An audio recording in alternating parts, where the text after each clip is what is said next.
नमस्कार, आप देख रहे हैं इंडिया न्यूज राजस्थान में। आपके साथ तरन्नुम जहां शेख। बुलेटिन की शुरुआत करते हैं और आपको सीधा लिए चलते हैं जोधपुर। सीएम अशोक गहलोत क्या कुछ कह रहे हैं, हम आपको सुनाते हैं।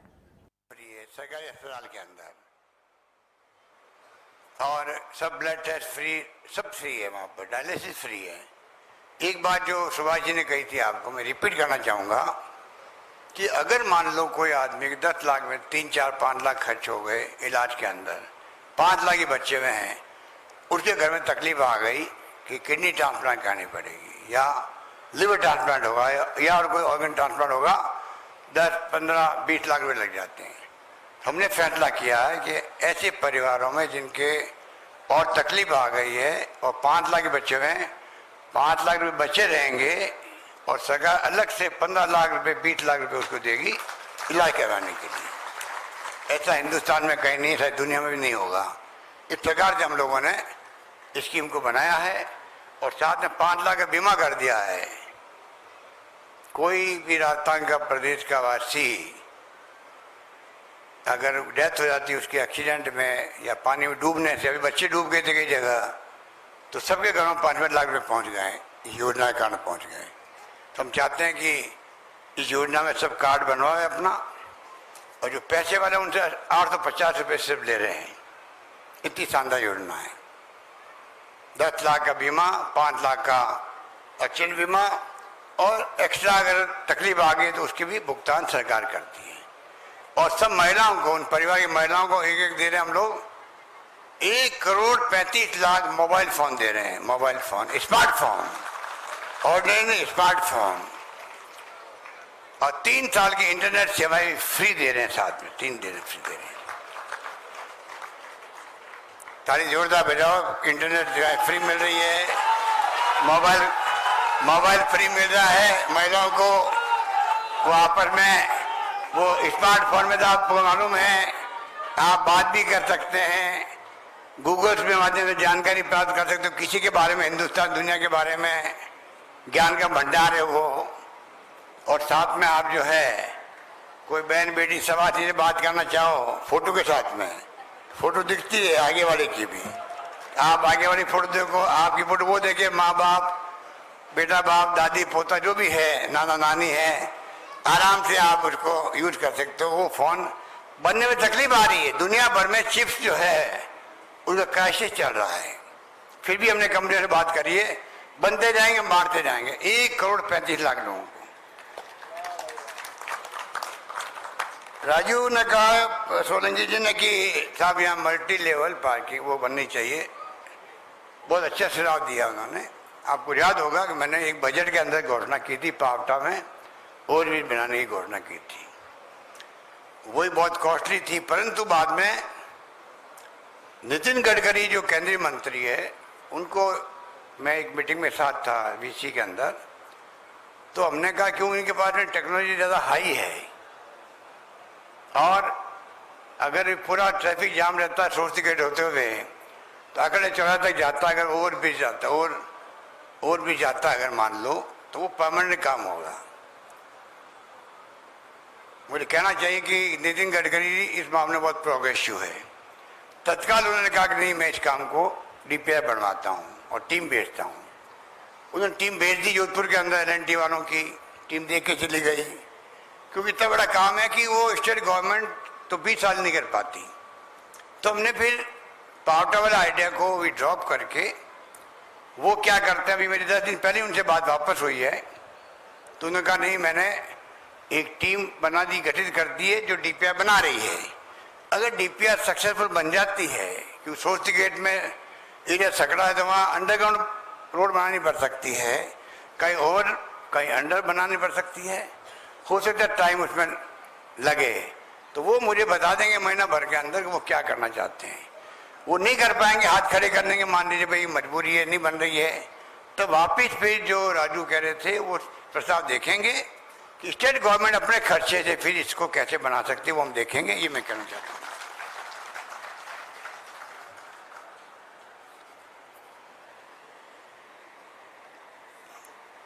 एक जो मैं कहना चाहूँगा कि एनके सिंह जी हमारे रॉयल फैमिली के दामाद हैं,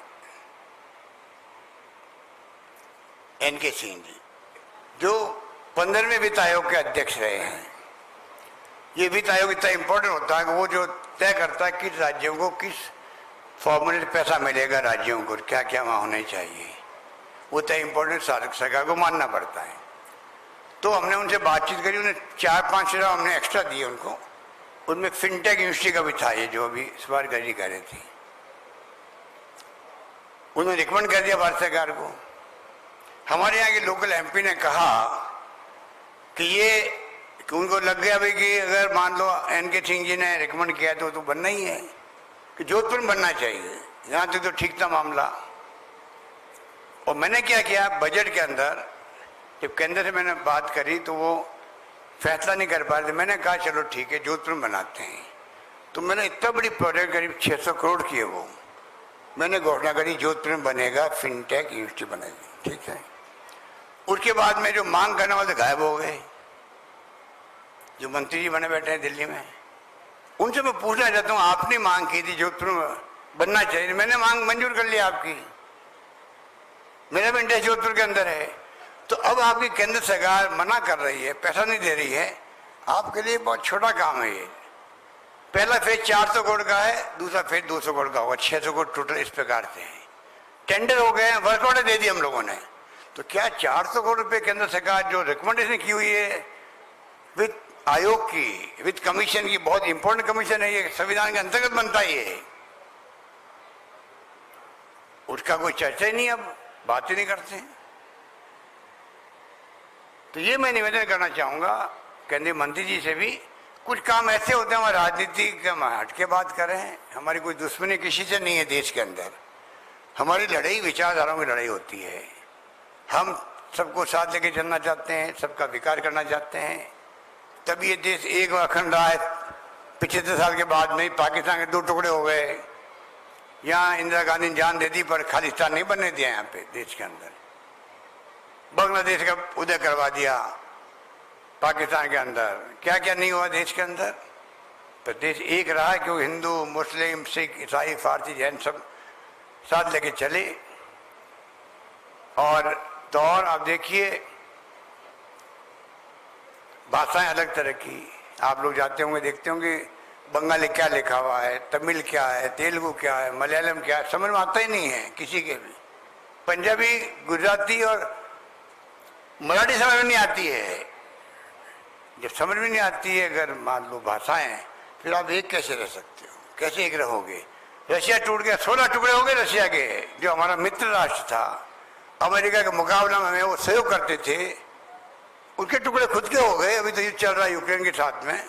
आप बताइए, आप इस देश को एक अखंड रखना चाहते हैं तो जो संविधान में लिखा हुआ, आपके संविधान में हम शपथ लेते हैं, एमएलए, एमपी, मंत्री, मुख्यमंत्री, प्रधानमंत्री, उस शपथ का पालन तो हम करें कम से कम। तो झगड़े मिट जाएंगे आपस के अंदर, अपना भी सब एक होकर चलेंगे हम लोग। समानता का अधिकार उसके अंदर है, सर्वधर्म संभाव की बात उसके अंदर है, लोकतंत्र उसके अंदर है। अभी तो राज कर रहा था, ईडी कर रही है राज देश के अंदर, आतंक मचा रखा है। ईडी, इनकम टैक्स, सीबीआई छापे पड़ रहे हैं लोगों के यहाँ। सरकार बदलने के लिए आप देख रहे हो क्या क्या नहीं हो रहा है। कर्नाटक की सरकार बदल दी, मध्य प्रदेश बदल दी, अभी हाल ही में महाराष्ट्र बदल दी। राजस्थान में उनकी दाल नहीं गली, वरना अभी आपके सामने मुख्यमंत्री दूसरा खड़ा होता।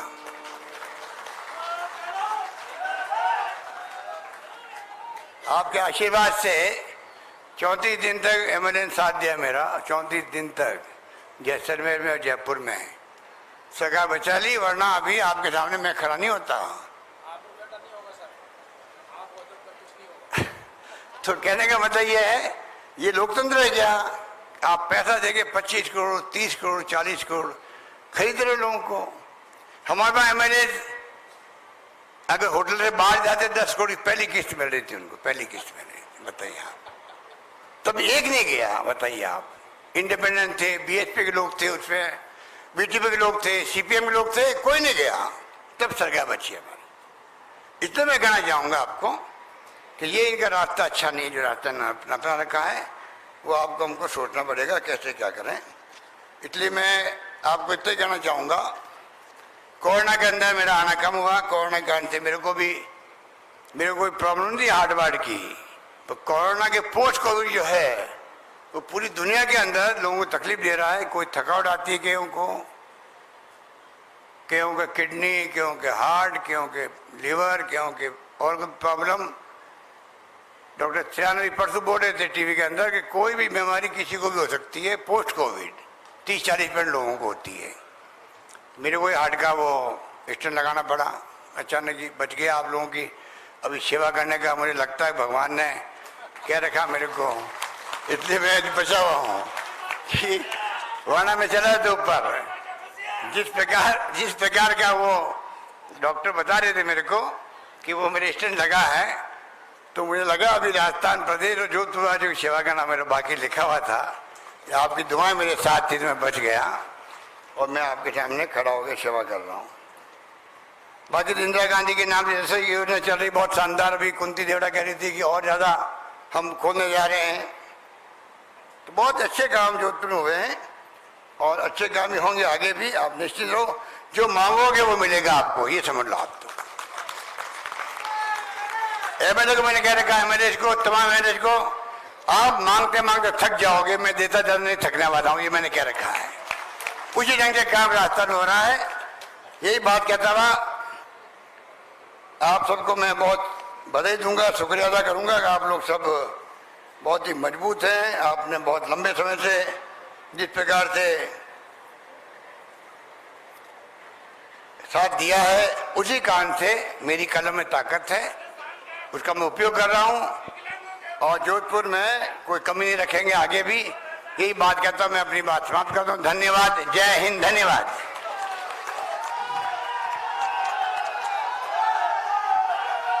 बहुत धन्यवाद श्री कुश गहलोत, श्री बलदेव सिंह जी। कुश गहलोत स्थानीय पार्षद है और बलदेव सिंह जी मनोनीत पार्षद, साथ ही कुछ नागरिक जन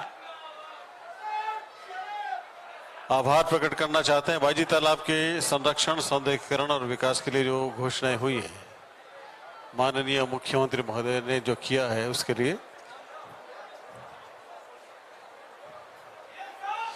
श्री कुश गहलोत